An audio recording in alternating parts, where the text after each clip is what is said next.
नमस्कार. आवाज येतो ना? मी सुमेध वंदना मधुकर सोनावणे. कवितेचं शीर्षक आहे राजकारणाच्या गप्पा. चहाच्या टपरीवर राजकारणाच्या गप्पा रंगल्या.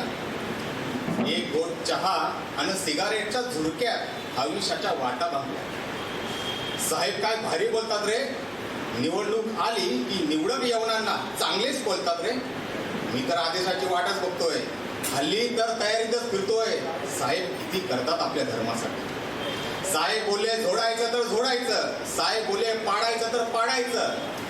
तापलेल्या चेहऱ्यावरची चंद्रकोर मोबाईलच्या चिरा पडलेल्या डिस्प्लेमध्ये न्याहाळत एवढा त्याचा चहा संपत आहे. सिगारेटची सुद्धा राख झालेली, पण पोटात भुकेची आग लागलेली. भैया पैसा लिखे रखना म्हणत त्याला घरची वाट पुनावू लागली. आता पावलं घराकडे वळाली होती. भुकेच्या आगीने धर्माची पाखरं दूर पळाली होती. हे आहे जेवायला वाढ.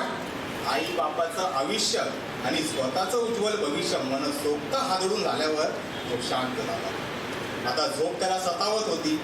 हे माझ्या कुशीत म्हणत फलाना राष्ट्राची स्वप्न त्याला खुणावत होती. तो हळू झोपेच्या कुशीत शिरला होता. हा त्याचा नित्य कार्यक्रम ठरला होता. बघता बघता देशाचं भविष्य घोरू लागलं. रोजगार अंगत चोरू लागलं. ही स्थिती देशाला नवीन आहे. ही स्थिती देशाला नवीन नाही, कारण इथे हुकलेल्यांची कमी नाही. अशा चर्चा मोठाल्या हॉटेलात पण रंगतात. साहेबाच्या संगतीला उद्योगपती देशाच्या कर्जावर आभाळ आणतात. मात्र तिथे चहाच्या जागी हातात पेग असतो. भरलेल्या खिशाला उधळपट्टीचा रोग असतो. रोग हळूहळू वाढत जातो. तो देशाला तसा फाडत जातो. राजकारण श्रीमंतांच्या पायाशी घोळत असतं आणि त्याच वेळी देशाचं भविष्य घरात लोळत असतं. देशाचं भविष्य घरात. धन्यवाद.